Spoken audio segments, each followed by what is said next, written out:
off, get us started here. We are going to record this, and it'll be up on the Startup Grind YouTube channel as well. Basically, just to give a quick introduction, Startup Grind started out in Silicon Valley 11 years ago. Started with the Fireside chat format, interviewing successful entrepreneurs, investors, and experts in the startup community so that we could all come together and learn from their journeys, learn from what went well, what hasn't, and try to apply it to our own businesses.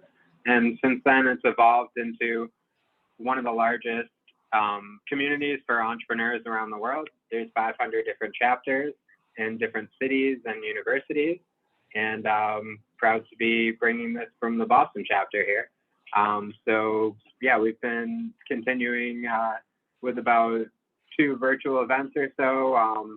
We have several more scheduled, and then we'll be back to in-person events shortly as well, with some virtual and hybrid components built in. So yeah, excited to have all of you here tonight. Feel free to introduce yourselves in the chat, share any LinkedIn or other social media with each other, and definitely use that as a space to connect. This is going to be a conversational, interview style, but also we're going to build in any audience questions, so feel free to submit those in the chat as well. And also we're going to save some time near the end if you want to come up and ask a question directly. Just want to give a quick shout out to some of our sponsors, including Brex, which is a corporate credit card and bank management software for startups, as well as ShipQuid, which helps you figure out who your ideal customer profile is and manage the relationships with your whole team. And then our community partner, Prepare for VC, which has a list of events and resources and has an accelerator program for startups. So definitely check those out, as well as all of our other partners on our startupgrind.com/Boston site. And yeah, if there's any resources you don't see that we can help with, just send me a message, and always happy to help. With that, really excited to introduce Diane Hessan, who's tonight's featured speaker. And she's been at every part of this journey, from the entrepreneur to an author to a community builder. And yeah, really excited to have you and chat with you tonight. So if you want to give a quick background and introduction before we dive into the chat. Sure. Hi, everybody. Happy to be here. Well, most people know me in the Boston area as a serial entrepreneur and an early female entrepreneur, which was an unusual thing when I started my first company in 2000. Prior to my first company, I had actually worked for about 15 years in larger companies, and then worked for a startup that actually grew and was sold. And I really started my first company, Communispace, less because I had an idea or I wanted to build an app and flip it. I was really, really ready to lead a company, and I wanted to build an enterprise that really mattered. So the idea was secondary, but the notion of leading a company and hiring the kind of people that I thought were the A-team and building the kind of culture I wanted to always have was really my motivation for becoming an entrepreneur. Communispace ended up being, well, the way I always talk about it is 3 years of hell, followed by a decade of really, really rocket ship type growth for us. We raised about 17 million and scaled it to about 700 employees. We sold the company in 2014 to Omnicom, which is a large advertising holding company. We didn't really sell it to get out. We sold it because we needed to be global as quickly as possible. Most of our clients were big global brands, and we went from being in 2 countries to 92 countries overnight once we sold the company. I left there. I wanted to do something a little more mission driven. I was in the early stages of Startup Institute, which was a company that was doing boot camps to give everybody the skills that they needed to be able to work in companies like all of yours. And I left Startup Institute on a whim. In the spring of 2016, a friend of mine from Communispace, which was basically a next generation market research technology, called me. He was high up in the Clinton campaign and said, Diane, I just want to pick your brain. Like, we know a lot about what's happening in America, but we don't know much about why. Do you have any ideas for how we could find out? And I'm like, blah, blah, blah, blah, blah. All of a sudden, next thing you know, I'm moving from 16 years of being in CEO and startup roles to sitting alone in my home office, trying to find voters that I could talk to, where I could actually do this project. And when the presidential campaign of 2016 was over, I decided I was going to do another startup. I wanted to take another CEO job. I was kind of negotiating. And while I was in the middle of that, I wrote an op-ed for the Boston Globe about what I had been doing and what I learned and what I thought it meant. And the op-ed went viral. I'm happy to talk to you about the ins and outs of why it went viral. But I thought to all of a sudden, I'm like on every TV news station. I'm in every, publication. I thought, oh my gosh, I'm making more of a difference after the election than before. So I flipped the way I managed my life to have more of a portfolio life so that I could carve out 1/3 of my time to do all this voter research using Communispace technology, which was building these online communities of voters so that they could really kind of pour their hearts out to me. And I spend a bunch of time kind of angel investing and working with startups, and a big chunk of my time sitting on boards. I'm on 8 boards, 4 corporate and 4 nonprofit. So now I have a lot of things that I do, but I'm not actually in there in the arena running a company. No, I think is that your dog? Yeah, that was a great. No, that was a great introduction, and just to dive back, a lot to dive into there. But to start on the Communispace and C-Space story. So, right now, community platforms and communities in general are really popular. What was the driving point, or what got you into figuring out that there's a real opportunity in the community space to build out? Yeah, okay. Is that your dog?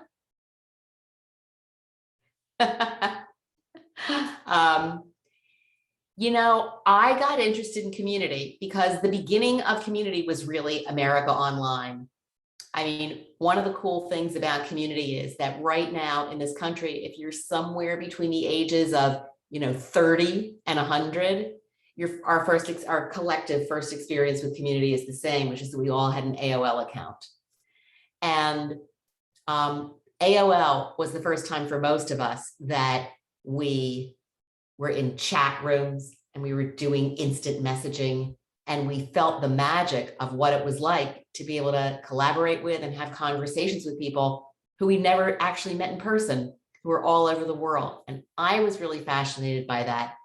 And I thought that community would have a lot of relevance to corporations for serious business purposes. Like if it was fun to be a community and talk about basketball online, or if it's fun to be in a community and talk about travel online, then why couldn't we build communities, and in particular within corporations, so that employees could collaborate with and give each other advice and kind of learn from each other? So that was the idea behind Communispace.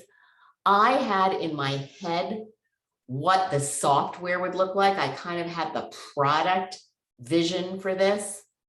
I knew that I wanted profiles of people's pictures in it, and the following kinds of tools and everything, and hired a software engineer, and he kind of built a prototype and everything.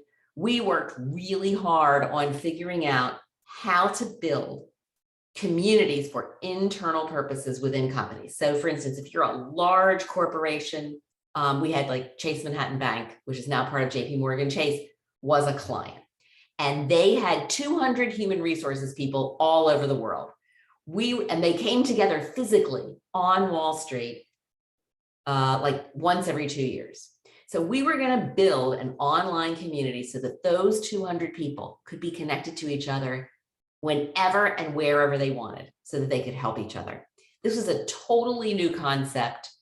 And I remember we went down to New York. There are all of these human resource people. They're there physically. And I remember saying, we're going to build you something on the internet, and you're going to be able to be connected to each other. I mean, they were so excited about this. They gave us a standing ovation. 2 weeks later, we launched this online community. Everybody's pictures are on there, everybody's names, and basically nobody came. I mean, all these people who were so excited about what we were doing. Week 1, we had 7 out of the 200. Week 2, we had 8 out of the 200. I mean, we could not get people to engage. And this was the problem in the year 2000 with communities. And it's, by the way, still the problem with communities. So people used to say, oh, you should come to tennis.com. We have 3 million registered users. And you'd go to 3 million. Then you'd go to tennis.com and you'd like ask a question, and you'd come back a week later and one person answered the question and said something like, how is this? So I don't know how I can get my question answered. I mean, it wasn't even anything helpful. So communities were dead, and we were no exception. Our communities were just, you know, I thought we had really cracked the code. This would be a reason, because every community needs a purpose. And I thought this was going to crack the code, because the reason that these people would want to come together is so they can share ideas with each other. And that didn't really happen. But we basically had a lucky day. We had a client with a better idea, and we pivoted into a community that really was compelling. So you want me to talk about that? Yeah, I mean, that sounds like an exciting story there. So yeah, I would love to hear about that. We were, I was in Kansas City at Hallmark, the card company. Hallmark was going to build an online community of all of their Gold Crown store managers who were going to be a community. They're going to share ideas about how to improve the profitability of the stores, how to do better merchandising, et cetera. And the client looked at me and he said, you know, Diane, I love what you guys are doing, but I'm worried that my store managers are just not going to engage. They're not going to come into the community. And of course, at this point, I had all these Chase Manhattan, I had all these dead communities on our platform. And I looked at the client and said, I'm really worried they're not going to come into the community either. He says, I think I have a better idea. He said, I mean, think about it. Like, we're a card company. Maybe with the internet, people won't send physical cards anymore. And so he said, what if we put our consumers in this community? Our target consumer is moms, especially moms with little kids. What if we recruited 200 moms and they came into this community and they gave us advice and told us about their lives and dreams and frustrations, and we could run ideas by them, and, you know, they could help us kind of innovate and transform Hallmark going into the future. Like, I don't know, what do you think about that? And I said, let's try it. Let's give it a shot. I fly back to Boston from Kansas City. I tell the team we're not going to launch the Hallmark community. And everybody's like, that's fine. But like with Chase, we knew where to find the community members. Now what? I said, well, I'm a mom and, you know, blah, blah. Hallmark gave us some help. In November of 2000, we launched the Hallmark Idea Exchange for Parents, which was an online community of 197 moms and 3 stay-at-home dads who had agreed to help Hallmark grow in the new age of the internet. Within the first 24 hours of those 200 people, like 80% of them had come in. The community was on fire. So moms cannot believe Hallmark wants to know what they think. Hallmark, the client, is calling me like every half hour. Did you see what that one said? Did you see what that one said? This is so helpful. They were like, literally, we didn't even know what we were doing. We just kind of invited them in. We hadn't even asked them a question. And they're already then somebody says, can we talk to each other on this platform? Yeah, knock yourself out. So these moms are talking to each other. They're talking to Hallmark, and Hallmark's asking them questions. And it was really exciting. And day after day after day, they kept coming in. We started learning how to get information from them. And the client was getting so much value out of it that in month 2 of doing this, he called Business Week and said, I have a technology that I'm using that I think is going to change the face of market research. I mean, it was just unbelievable. But the thing that was key is that since we had been through difficult times and we had communities where no one was engaged, we knew that really cracking the code on what captures people's imagination and why these moms or anybody else day after day after day would continue to come in here. And it became an obsession for the company to just figure out how we could make that happen, both with technology and just, with anything, with our own services on a continuous basis. Our second community was Colgate, and Colgate decided they wanted to talk to working moms. I thought, oh, we're out of business. I mean, like, working moms are never going to come in here. Well, guess what? I mean, they're the moms are. They're like, it's 1 o'clock in the morning and they're in there talking about how to get their kids to brush their teeth. And then the next client we had was Charles Schwab, and Charles Schwab wanted to talk to high net worth individuals. I thought, we're out of business. We'll never get them. Schwab, we launched this community, and there are high net worth individuals like writing application essays about how much they wanted to get into the community. So one of the things that happened is it was clear that the value proposition for participating in this was really great for the community members. People loved having a voice. And so we set up both our technology and our services to make sure that people felt like they had a voice. It was easy for them to answer. We had moderators in our community saying, Jason, thank you so much. That's so interesting. Can you tell me more about that? We'd circle back with them and make sure that they knew what we had done with their advice. And we kept going on and on, just building a lot of best practices about how we got people engaged. For us, we really had a market research community, so people loved that they weren't getting surveyed to death, because we're all so sick of surveys.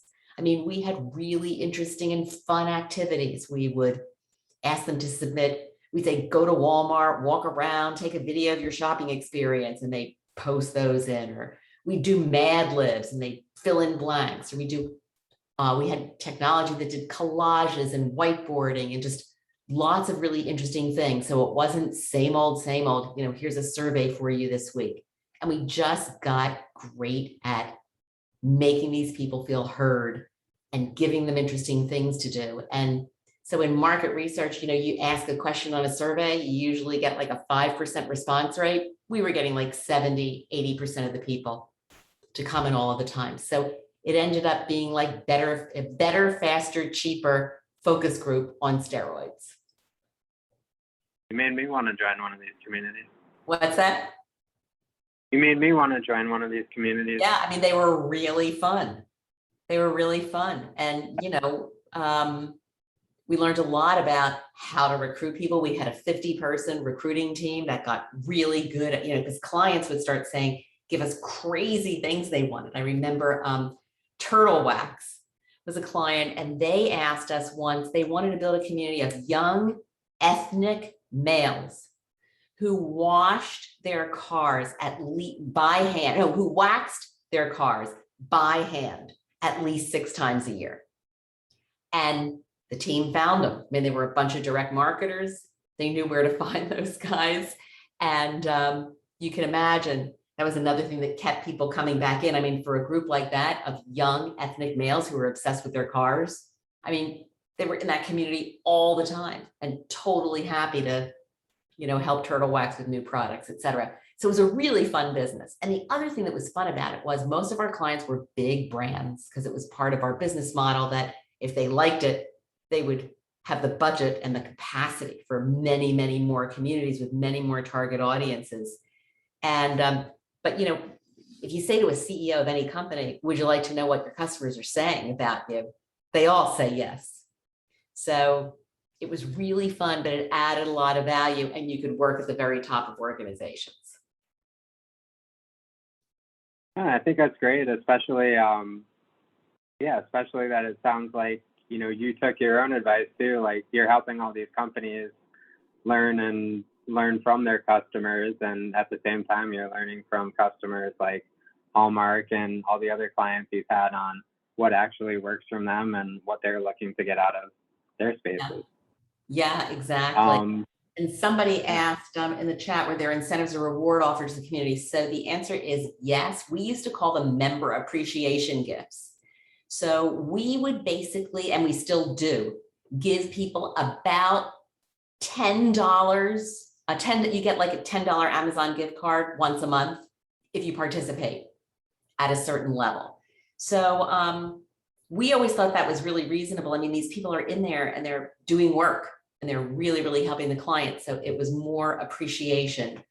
And yet it wasn't an enormous, it wasn't an enormous amount of money, but we always thought that it was really great to be able to, say thank you to people. Yeah, and one thing you mentioned earlier that I wanted to jump back to too was how you grew the company pretty quickly, and you had mentioned one of the highlights was being able to find and build a great team there. So what did that look like for you as you were growing from a small team to a pretty large organization? Like what characteristics were you looking for in the people that you hired? Well, one of the benefits of, in terms of my leadership team, one of the benefits of starting a company when I had already had a more than a decade of work experience under my belt is I had already worked with a bunch of people that I thought were the A team. And it made an enormous difference. I always say to people who are, building companies, you get three types of employees. You get A, B, and C players. You hire a C player that's really not working out, that's pretty straightforward. I mean, at some point you're going to have the conversation and you're just going to say, Jason, this is not going to surprise you, but this is not working. The problem is there's also a big difference between A players and B players. B players tend to be people who have good attitudes. They come in, they're doing fine, but they're not amazing. And so what I was looking for was amazing, because if I could find A players, they are people who, if you bring them in, they transform the company. And that's really what I was looking for. And for me, with A players, I guess I was looking for a few things. Number one, I was looking for just plain grit. I wanted people who were willing to really, really work hard.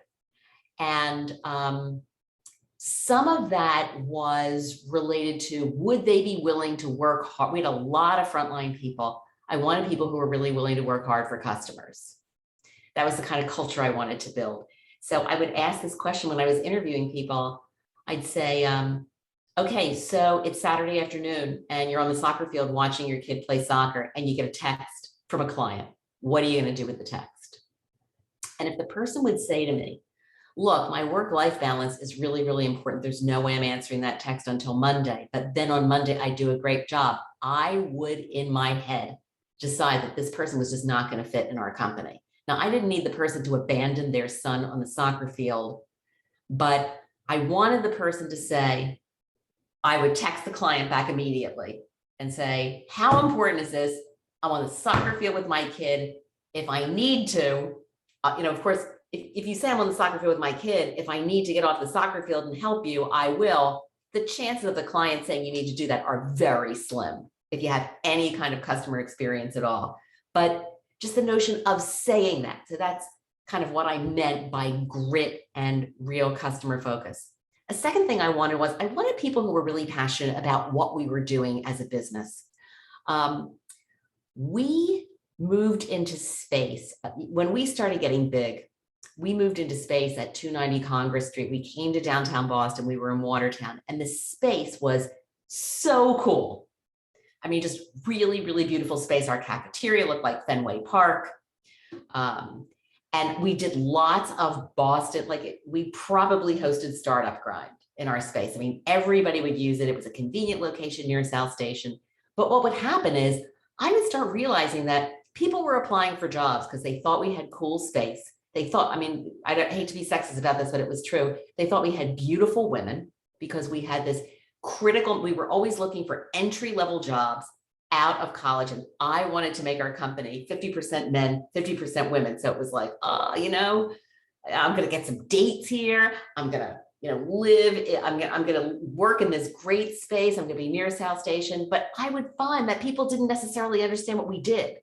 And if you just hire people because they're dying to work in your space with your employees in a good culture, what happens is 6 months in, they're saying, wow, I'm happy here, but I don't really like market research. I don't really like listening to customers. Otherwise, the place is great. And that was like a surefire disaster. And it used to happen a lot. The negatives of having a culture that really felt dynamic to people. What else do I look for? I look for people who are learners. Because if you're doubling in size every year, we didn't double in size every year, but we had a couple of years when we doubled in size. This was all about learning skills that nobody had. And so if somebody had an attitude that they were the expert and they were the person who was kind of teaching everybody what was going on, that one wasn't as helpful. I mean, I wanted people who were sort of curious and who were willing to kind of learn new things, especially as the company got bigger, because you get to the point where, what you do from a career point of view in a high growth company is you get to keep your job, when you're running a company that's twice the size, you're a head of sales in a $20 million company. Well, your promotion is you get to be head of sales for a $40 million company, or a $60 million company or whatever. Just being able to handle the acceleration there, made a really big difference. So those were most of the things, that I looked for. Yeah, no, that's great. Yeah.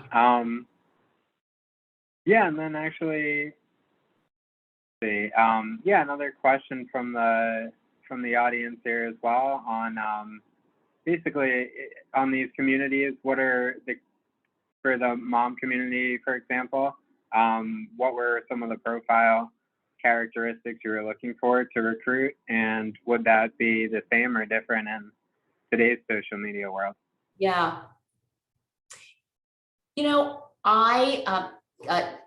C-Space is still, this name's been shortened, it's now C-Space, but we're still doing a lot. I mean, at the core of our business, we're doing a lot of other things because it's 20 years later. But at the core, we're still doing a lot of these communities, and it's the same thing. I mean, in our social media world, everybody's talking at each other, right? It's, here's what I think, here's an article I love, here's something that I'm saying that's clever, let me talk, let me talk, let me talk. In our communities, it was not like that. It was you talk and we say, wow, that's pretty interesting. I think I want to pass that along to my clients at Coca-Cola. But before I do, can you tell me more about what you think? And hey, everybody, what does everybody else think about what Jason said? I mean, that's like unbelievable. People would say to us, this is amazing. My boss doesn't listen to me. My spouse doesn't listen to me. My kids don't listen to me, but I come in here and I have a whole bunch of other people with whom I have something in common. And I feel like I'm kind of co-creating the future of a company. So it was just different. And I think in our social media infested world, it's probably even better than it was before, because going somewhere where you really feel heard is quite different than what your experience is like, if you're in most social media. It's pretty much you talk, I talk, you talk, I talk, you're clever, I'm cleverer, you're cleverest, etc. It's exhausting. Yeah, no, definitely see the power of knowing somebody's actually like looking for your responses, they're interested, and there's something they're willing to take action on from everyone in the community there. Yeah. Yeah, and then after C-Space too, that's when you went to the Startup Institute, or you got involved with Startup Institute, and you were taking these entrepreneurial lessons and helping other entrepreneurs in the boot camp format to start their own companies. So like, what were some of the key points you wanted to drive home when you were teaching entrepreneurs how to go out and start their own businesses? Yeah, what we were doing more at Startup Institute was training the employees. So we had 4 tracks. You could learn how to code. You could learn how to do UX design. You could learn how to sell, or you could learn digital marketing. And when you went through that 8-week program, by the end, it was something like 90% of our graduates would have a job in a startup within 30 days of finishing Startup Institute. So it was more for that population. I have all along, you know, I'm happy to, yeah, it was geared specifically to like get sales experience within a startup, right? And yeah. Yeah. So by the time you got out of Startup Institute, you had a lot of sales training. You had a lot of practice selling. You had a lot of people who were responsible for sales organizations coming in and talking to you about selling. And, you know, most of the people who came out of Startup Institute left and went into BDR type jobs. You know, they were on phones, dialing for dollars, et cetera. But some people came to Startup Institute who already had sales experience, wanted to hone their skills and wanted to get access to our network and left with, you know, big jobs because we had given them the contacts within tech. And then, you know, in terms of helping people who are starting companies up, that's more, I'm on the board of Mass Challenge. I spend a lot of time just, you know, especially in Boston, just talking to entrepreneurs and, you know, kind of helping them with challenges, et cetera. I'm not investing as much anymore because I'm pretty invested out. I've invested in like 25 companies. So now I'm just kind of keeping my powder dry, and, you know, many of those companies are doing pretty well. So I'm trying to save on to some cash so that I can help them with future rounds. But I do talk to a lot of people about, you know, just what's going on with their company, you know, what the general challenges are. And, you know, it's interesting to see some of the patterns. And so do you take the same approaches that you took at C-Space within all these other communities? Say it's startup organizations that are looking to hire, and now you have their community of salespeople or developers, or, you know, your new book, you have communities of voters that you're looking to learn from, and different audiences are looking to learn from there as well. Like, do you think about those parallels and try to apply it in each of the other organizations? Well, with the voters, I mean, I definitely did. I mean, the reason I ended up pivoting in my own career and doing all this voter research was that I realized that I could add a lot of value for somebody by creating this, you know, online group of voters, which I ultimately created a group of 500 voters, all points along the political spectrum, every state, every age, every ethnicity, every gender. And I set them up the way we used to do with consumers and brands. And I basically got addicted to it. And I ended up talking to these 500 people every single week for 4.5 years.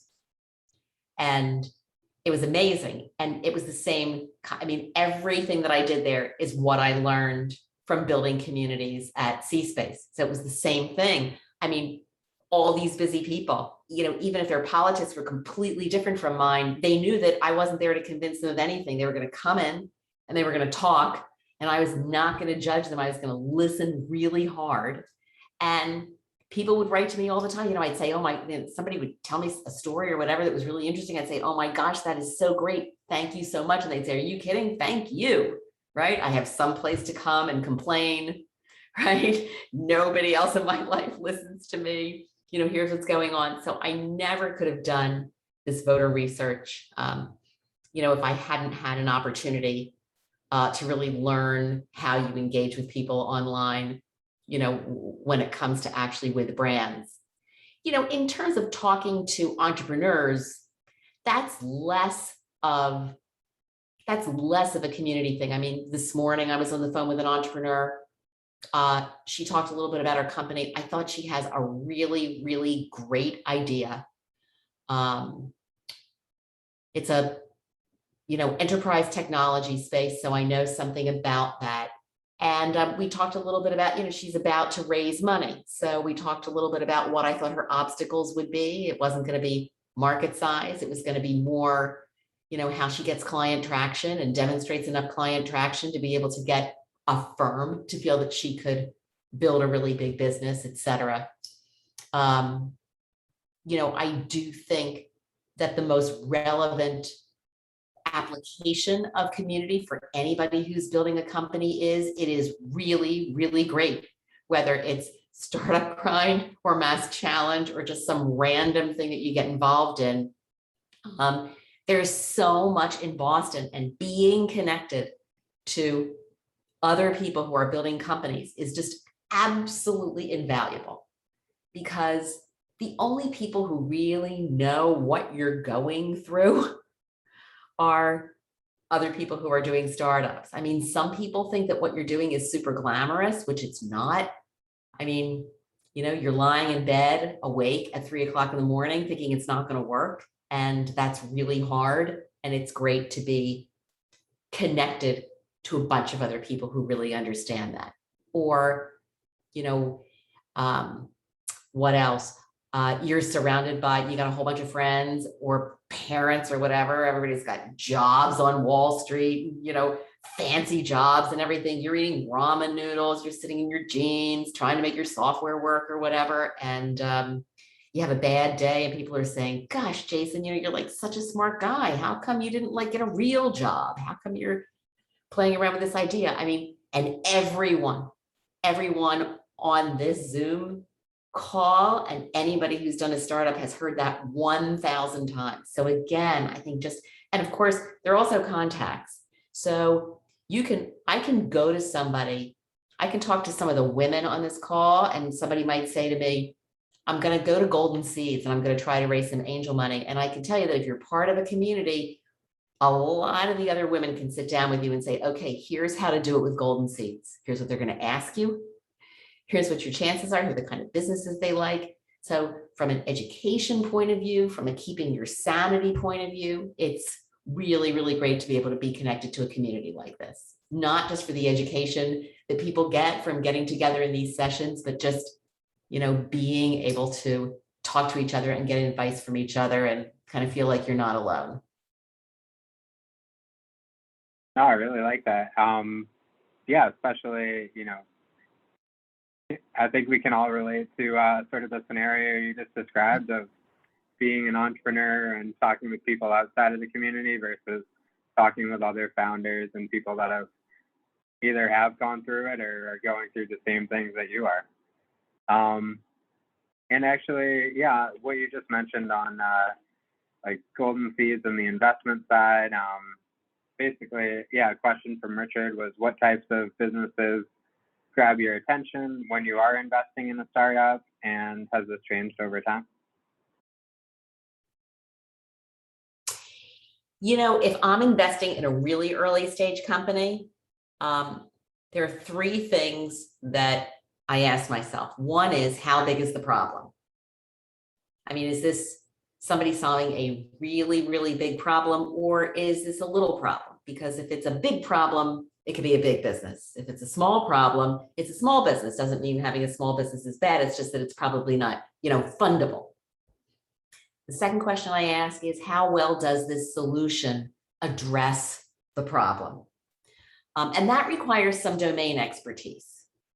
So if somebody's doing enterprise software in the marketing space, I can not only understand the size of the problem, but I can also pretty much say, that's an interesting, unique way of doing it. Or there are 100 companies that are doing this already. Or, you know, I have some way of really understanding the relevance. Whereas Gerald, who you said you have an incontinence business. So Gerald, you have an enormous problem. I just don't have any capability to know whether what he's building actually can fix the problem. I don't have a biotech background. I don't have a chemistry background. You know, I guess I could look at his data if he's already got it as efficacious, but I lean on somebody else who has domain expertise there. So that's number 2. And then number 3 is, can this team execute? Is this the team that's going to be able to take this big market and this great solution and really make it happen? And the earlier stage the company, the more that I am likely to lean on question number 3. So I have invested, true confessions, I've invested in some really great ideas where the team just wasn't able to make it happen. and the company usually doesn't make it. I've also invested in some teams that I'm madly in love with, and they have pivoted like 4 times, but they're still in business. And, you know, all of a sudden they end up doing something that really works. So what I'm really looking for is, who's the team? Are they talented? Are they really, really committed to making this happen? And is there just some kind of magic about these people where I say, I don't know what I think about the idea, but these people, I know these people are going to build something. I know they're going to figure this out. And you know, that's what you really look for. And, you know, one of the patterns as I watch just the companies in my portfolio is many people pivot. Like I pivoted at Communispace. Lots of people start with one idea and they shift to something else. So maybe they're doing a B2C business and all of a sudden they move to B2B, or maybe they're doing small companies and then they decide they should call on large companies instead, which is a very different thing in terms of your pricing and what you need for your whole set of capabilities. And so the other thing that goes around in my head, and I'll very often ask people, is if this idea doesn't work, what's your sense of what this could shift to? And if they say, no, this idea is going to work, like this is the greatest thing in the world, you know, we're just moving forward, not looking to the right, not looking to the left, that would get me a little nervous, just because a lot of successful businesses started out by doing something else. Yeah, no, I really like that. And I mean, especially, you know, even with your own stories, like, as you mentioned, you know, you found a different customer need and a different way of rolling out your platform than you had originally intended, and just had a, you know, strong team that you built up that was able to capture that and, you know, build something great. Yeah, and Richard, just to circle back on the second part there, my focus on investing then has changed over time, because in the beginning, I wasn't really looking at the team as much. I was getting really geeky about the business model, the numbers, you know, how the solution worked and all of that. I was analyzing the business, but I wasn't really asking the team a lot of questions, and that's shifted for me. I mean, now most of my due diligence is, who are these people? Have they done it before? How did it work? Have they failed? Do they listen? Are they arrogant? Are they going to work as hard as I did? And then, yeah, just want to make sure we get to dive into your book a little bit as well. So, yeah, you're coming out with Our Common Ground, and from this community you created, all the interactions with voters on every side of the spectrum, as you mentioned. So, you know, what enabled people to really open up and you to create a space where people felt comfortable sharing and being a part of this, and enabling, you know, you and everybody else that's going to read your content to learn from us? Yeah, you know, it's funny, when I started this group, I didn't know how long it was going to last. I mean, I still have the document that says, if you want to join, here's what we're doing. Like, here's where I'm from and what I'm trying to accomplish. And I don't know how long it's going to last, but maybe 6 months. And then I just kept saying to people, this is so interesting. You're all teaching me so much. If you need to leave, but I'm dying to keep going. And people basically didn't leave the group. People would leave if they had illness. People would leave if they had some kind of really traumatic experience. But like, I had people lose jobs and they stayed in the community. I mean, just, you know, lots of things like that. I had somebody who experienced mudslides in California, and he said, look, you're not going to hear from me for a couple of weeks. I got to figure out how to get settled, but I'll be back. I mean, I think people felt that they were really, you know, kind of contributing. So basically, here, I'll do the 60-second ad. So here's what the book looks like, Our Common Ground. And there are 2 things that I've learned in the book. So here are the cliff notes. Number 1, and I'm really confident in this, I've been talking to these people for 4.5 years, and I got 7 million pieces of data. So number 1, we have much more common ground in this country on the issues than we realize. And the flip side of that is that we are making wildly inaccurate assumptions about the other side. So no matter which side you're on, whatever you think of the other side is probably really inaccurate. And I lay that out, where the common ground is, where all the misconceptions are, what the examples are of pivotal moments in our country. I kind of get through the whole book, and then I say, here's what we ought to do about it. And the book came out last week.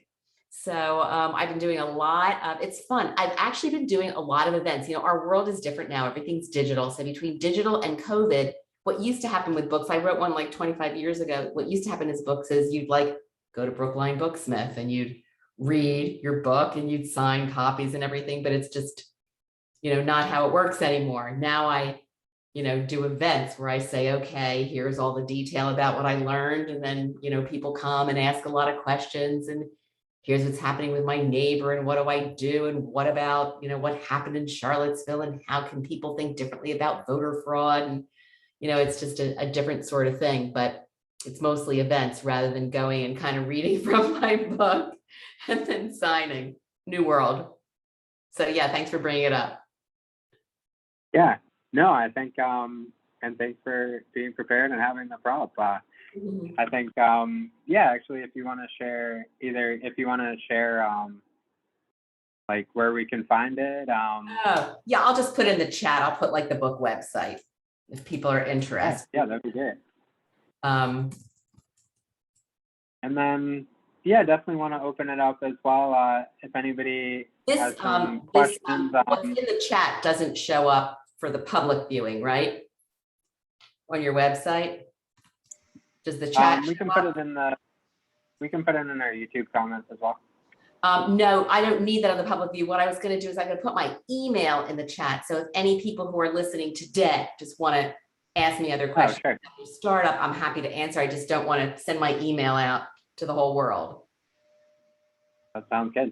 Okay. So don't pass my email around, but if I can be helpful to any of you, especially people like, is it Sudhakar? Yes. Or Gerald, who are nice enough to have your video cameras on, which makes it really, really nice for somebody like me. Definitely, if there's anything I can do to be helpful to you, I really appreciate your having your video on. Makes a big difference, as you probably know, because you've done lots of these. I understand that people can't always do it, but makes a big difference. And see some more videos opening up now that you said that. But yeah, if anybody wants to, or Sudhakar, I know you're on mic here, if you want to ask a question. Okay. Thank you. You answered my previous question as well, which I appreciate. And the social media infestation. Mm-hmm. I sort of am continuing on the same theme is, could we, I know you talked about having a sort of a focus group effect in a sense, but I thought you were doing it from a brand to brand perspective and doing that sort of thing. And I'm trying to see if it's the same idea could be extended to if we were starting out as a small business, and if you want to have a core set of very powerful, I guess, champions, if you will, product champions, or even validation for a product. Would you still think that that is a viable option for startup businesses to kind of look at these kinds of things? Yeah, I mean, look, for a company like CommuniSpace, we are totally over-engineered for a startup. I mean, we were charging our clients $20,000 to $25,000 per community per month.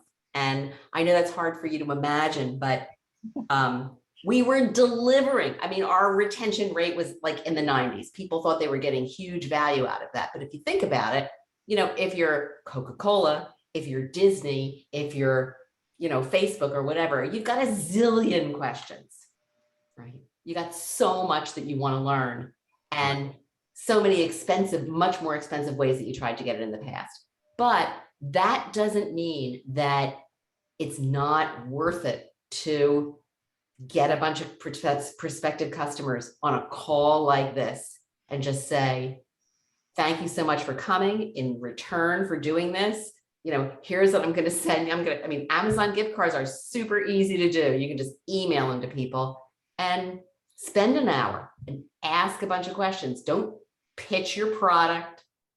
Don't tell them that they all ought to buy it. but really, really, really, really try to understand, do you have something that the end user or, is really, really interested in buying? Or, it might not be the end user. You might get, if you're doing a pharma product, you could get a group of physicians to do this or whatever, just to make sure that you're really, really listening hard to your customers. It's hugely helpful. And I can't tell you how many startups I've seen where they have this great product idea.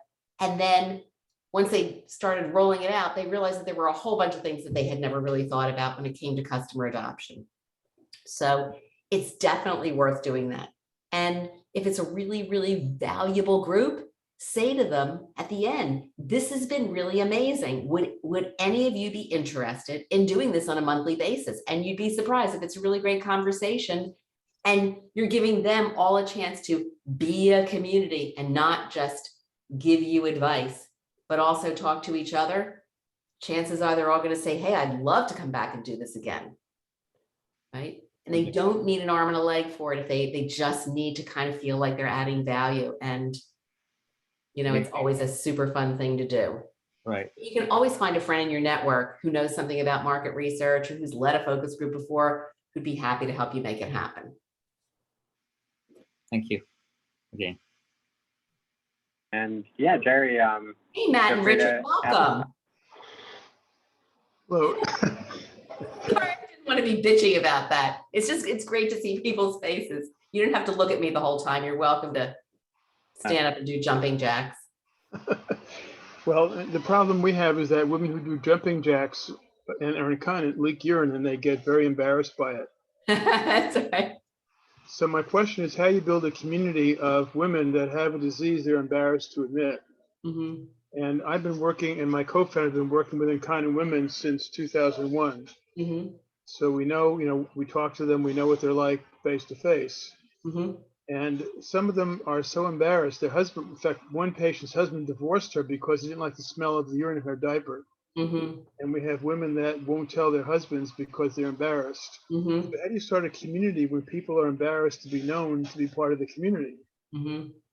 That's my question. The way we used to do it, because we did have communities of incontinent women. We had communities of people with every possible disease there was. We had communities of men who had sexual problems, et cetera. I mean, you name it. After we got big, we learned how to find these people.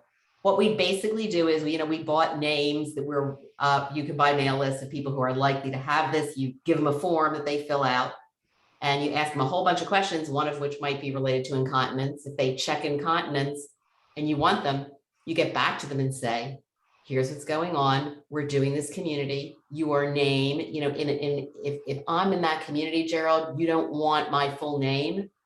Right. You just put me in there as Diane, or if somebody, we say to people, we encourage you to use your first name. If you don't want to use your first name and you want to, make something up, that's fine. Mm-hmm. So you give them a chance for anonymity. But if you say, we're bringing you into a community that is highly confidential and highly secure, and there are going to be 50 women who all have different levels of incontinence, very often you'll get embarrassed women to say, this is a group that I might want to be a part of because I'd like to share my experience. And that will hold for any situation, but you've got to give people real assurance that, no one's going to get their name. You're not selling their names to advertisers and all the stuff that people worry about these days. Right. But these are people who want to talk about. The other thing you can do is you can partner up with other companies, who are in the space, who are doing adjacent things. I'm invested in a company, for instance, called Attention Grace, ATTN:Grace, and they have the problem with incontinence is that most people, not just women, but most people who are incontinent, go to the supermarket, they buy these big, thick, gray Depends things, which are embarrassing. You would think it's embarrassing to come to a community, try buying one and putting it in your teenagers buying condoms. Yeah, so they've got, they've got a really thin solution, that's not technical, it's not a medical device, it's just a different kind of pad.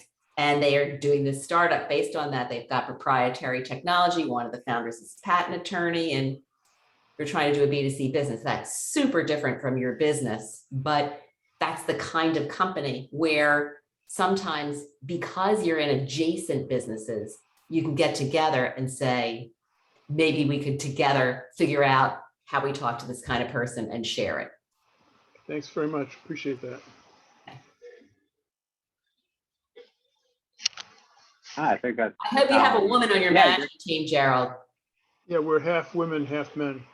Good. I was going to say, I don't know, guys building incontinence products. I don't know. Important, right? Because people go to the website. Who are you? Yeah, we get that a lot because like starting a condom business. Yeah. Sorry? Like me starting a condom business. Like that's fascinating, but. Well, actually, there is a woman at Boston University who started a condom business. So, well, that's another story. But in our team, my co-founder is a clinician, and she has no business or engineering or any other background except being a clinician. Mm-hmm. So when we give presentations, she doesn't have the background to do financials or SEC regs or FDA or anything. Mm-hmm. So I'm the guy that has to present. Mm-hmm. And we also get that. You should be a woman. I said, well, let me get my wig and my dress. Right. Well, that's good. Good combination. Right. Thanks. Yeah. No, I think that goes back to the team discussions we had earlier on like who you bring in, and yeah, you can, fill each other's fill the gaps in there. Yeah. Yeah, does anybody else have any final questions to ask Diane here? Sure, Matt. Hi, Diane. It's funny. So I started out with a collaboration solution, and the feedback I got, I sort of did a market pivot as opposed to a product pivot.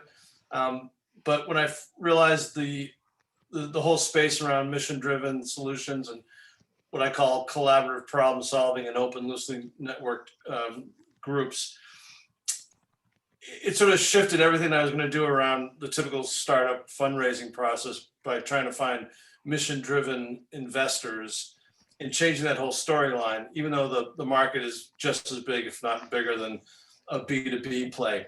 And I'm sort of straddling the two worlds of, am I going with this whole mission-driven thing and going for a whole new set of investors and a whole different storyline?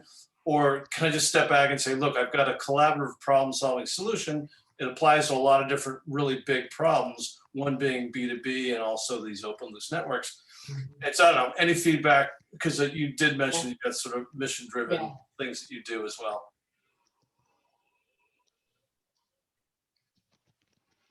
I don't know enough about your business, but unless you think that the mission-driven part of it is so central to what's going to be interesting to people, I'd make it a by the way. I would not lead with that because mission-driven sounds like small and unprofitable. Exactly. If you're a B Corp, it's really, really great to work in it. It's really, really great to run it, but it's really hard to make it big. And these days, it's just, there are so many people who are trying to build businesses that if once you say mission-driven, they think, oh, this person is not a business person. They're not going to be crazed about building a big corporation and, turning this into an enterprise that, really makes a lot of money. So what I would do is I would talk about your business and how great it's going to be. And I think you can say, by the way, on top of all this other great stuff, it also does X as a mission.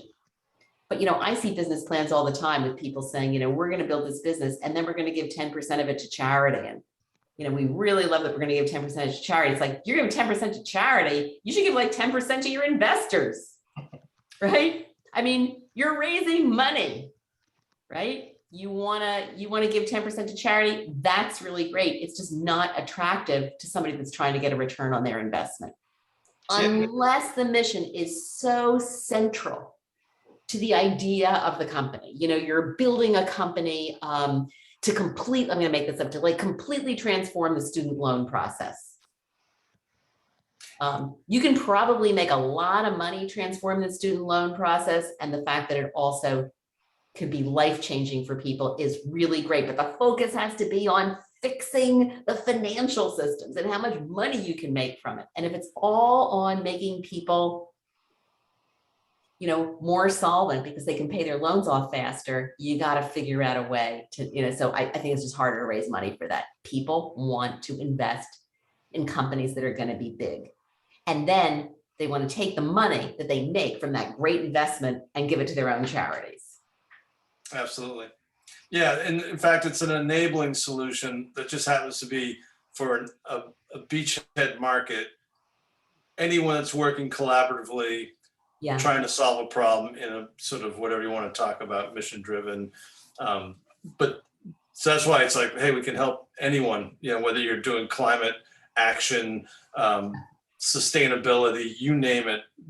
These are all multi-billion-dollar markets that are forming around these problems. We just happen to have an enabling technology to help the collaboration and the process to get through to their solutions that they're working towards. Yeah, that's great.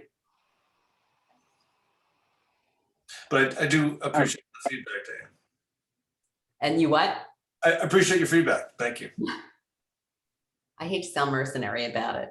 It's just, I've been turned down. I've done a lot. I mean, I've tried, people think I've raised all this money and I have so much success with it. And, I know a lot of VCs in the city. I will tell you, I've been turned down a lot. I was turned down when I was trying to raise money for one of my companies. I was turned down by a guy who had previously told me that I was a blank check CEO. And I said to him, so-and-so, who shall remain nameless, what is a blank check CEO? He said, you start something, everybody will fund it. Because you're so proven and people know that you're a good leader and you know how to build a business and blah, blah, blah, blah. That guy turned me down. So everybody's looking at the numbers. And these days it's even harder because the bar is higher. I mean, you used to be able to raise seed capital from a seed capital firm for a business that didn't have a lot of revenue. And now they're all looking for $1 million or $2 million worth of revenue for seed capital. I mean, it's just, the bar is so high and they have great deal flow. So it's all about how is this going to turn into something that makes me money where I can tell everybody that I invested in it. Sad. Yeah.